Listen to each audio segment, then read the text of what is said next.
Boa noite, meus irmãos amados da IPCF. É com alegria que mais uma vez nos encontramos, embora de forma virtual, distantes, para compartilharmos da palavra do Senhor.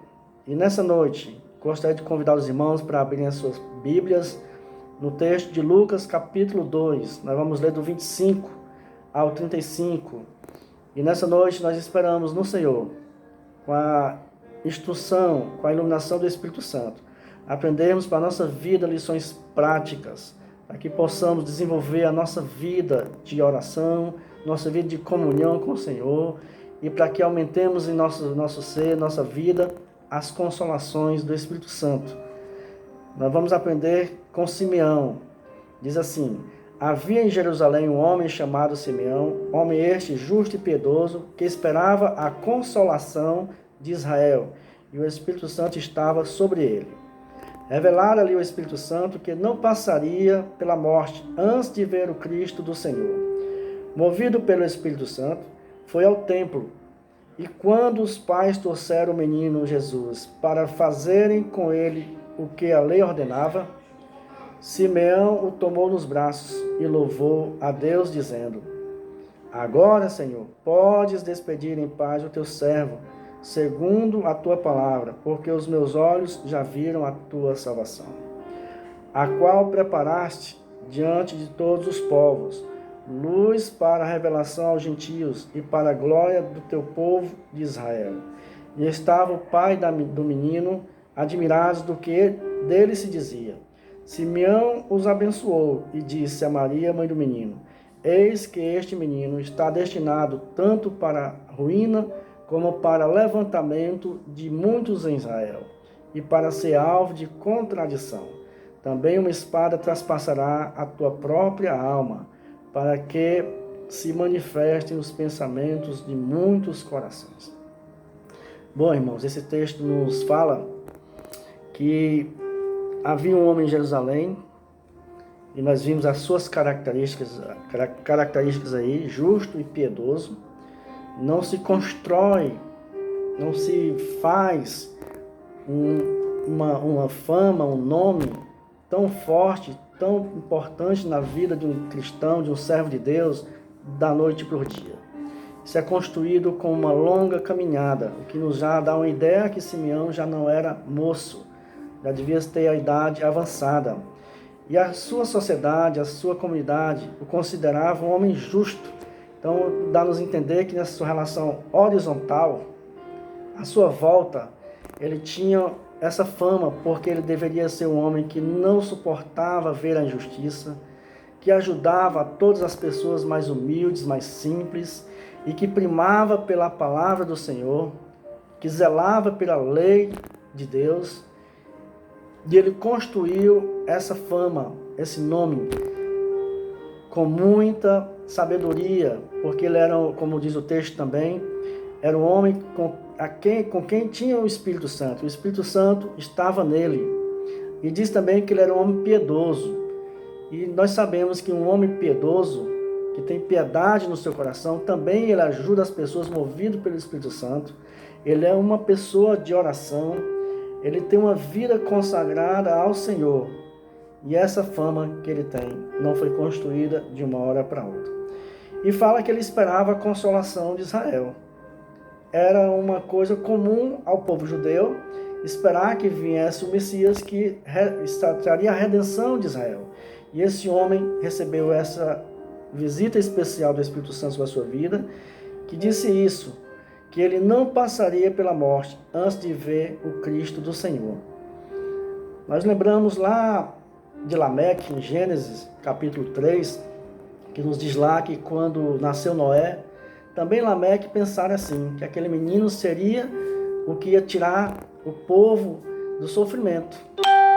Mas não era ainda de Noé que a Bíblia estava falando, que havia a promessa de ser o Messias, o Salvador do povo de Israel. E a Bíblia fala que quando os pais de Jesus, Maria e José, levaram Jesus ao templo, passados mais de 30 dias, porque era o tempo da purificação, quando nascia uma criança no meio do povo de Deus, em Israel, Maria vai levá-lo ao templo para cumprir a lei. E a Bíblia fala que ela leva o sacrifício para oferecer pela sua purificação. Propriamente Maria não tinha necessidade de fazer isso, porque Jesus não trouxe sobre ela nenhuma contaminação, posto que ele era o Deus encarnado. Ele não foi concebido por obra de homem, mas por obra do Espírito Santo. Mas Maria faz também isso para cumprir a lei. E Jesus também já trazia em si, desde o seu nascimento, o cumprimento dessa lei. Nós vamos ver também isso lá em Lucas, lá em João, quando ele vai ser batizado, João Batista fala para ele que ele é que devia batizá-lo, não o contrário. Jesus faz isso também para cumprir a lei. E Jesus faz todas as coisas para que se cumprissem nele a lei. Jesus não veio para revogar essa lei, mas para cumprir. Então no versículo 29, nos diz assim: Simeão o tomou nos braços e louvou a Deus, dizendo: Agora, Senhor, podes despedir em paz o teu servo, segundo a tua palavra, porque os meus olhos já viram a tua salvação. Então Simeão aqui tem claramente o entendimento que aquele era o Messias, era a consolação prometida a Israel. E ele agora tem um descanso, ele tem paz, ele tem tranquilidade para ser tomado para o Senhor, pelo Senhor. Isso ele estava falando da morte, não propriamente naquele momento. Esse agora aqui dá uma ideia de que assim, pronto, Senhor, já está cumprida a promessa na minha vida. Se eu falecer agora, se eu morrer agora, se eu for tomado, eu irei habitar com o Senhor para todo sempre. Então havia paz nele, não havia temor de deixar esse mundo, não havia temor nele de morrer. Eu não sou irmão, mas nós precisamos aprender com esse homem a ter essa paz, entendendo que nós já vimos o Senhor, nós já vimos a salvação, nós já recebemos o Senhor. Nós não pegamos o Senhor nos braços, tal qual Simeão, mas o Senhor nos pegou nos braços. Nós já temos, Jesus já nos abraça, e ele já nos diz que nós podemos morrer em paz, assim como Simeão, porque nós já recebemos a salvação. A salvação já chegou até nós, os nossos olhos espirituais já o viram.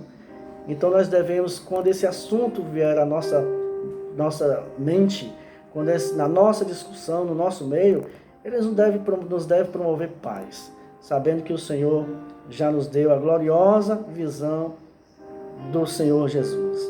No versículo 32, vai nos dizer assim: luz para a revelação aos gentios e para a glória de teu povo de Israel. E estava o pai e a mãe do menino admirados do que deles se dizia. José e Maria não estavam surpresos com o que Simeão revelara. Eles tinham essa revelação. Maria tinha essa revelação desde o princípio, mas aquilo trazia alegria para o seu coração. Era a confirmação do Senhor, mais uma vez, de que aquele menino seria o Salvador do mundo, Salvador de todos, e que ela tinha em si o Messias revelado nas Escrituras. No versículo 34 diz: Simeão os abençoou e disse a Maria, mãe do menino: Eis que este menino está destinado tanto para a ruína como para o levantamento de muitos em Israel, e para ser alvo de contradição. É o que nós entendemos claramente. Jesus veio para salvar aquele pecador que se arrepende, aquele que o reconhece como o advogado, o único capaz de pagar por todos os nossos pecados, de levar sobre si e cravar na cruz a nossa dívida. Então, para esse, ele veio trazer salvação, levantamento. Infelizmente, para quem não tem esse entendimento, ruína.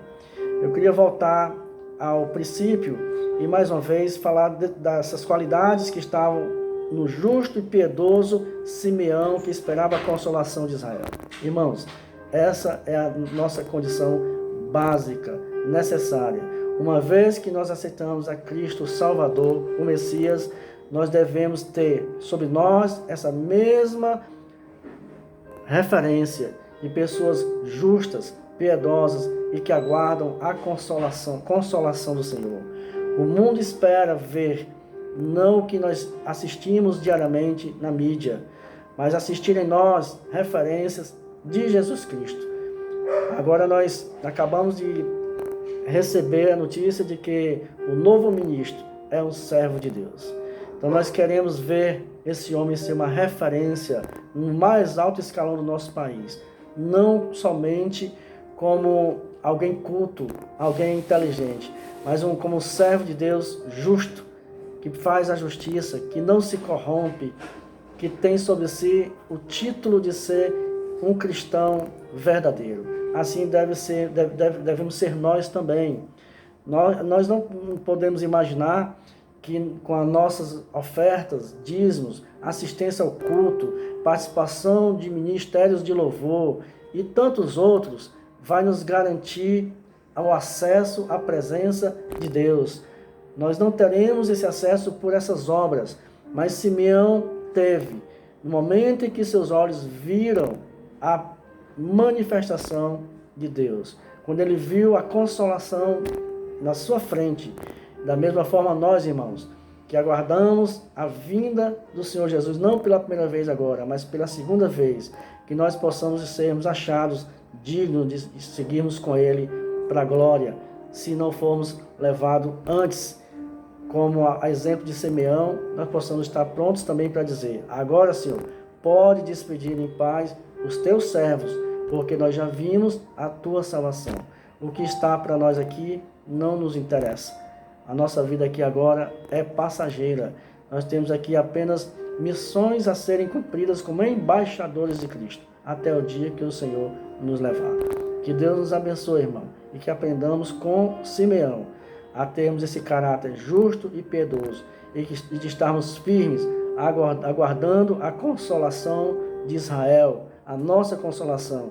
Que o Espírito Santo esteja sobre você, assim também como esteve sobre Simeão. Que Deus nos abençoe. E a paz do Senhor esteja com a sua família, guardando, livrando de todo mal. E que nenhum mal chegue à sua tenda. É o que nós temos pedido todos os dias em oração. Que Deus os abençoe.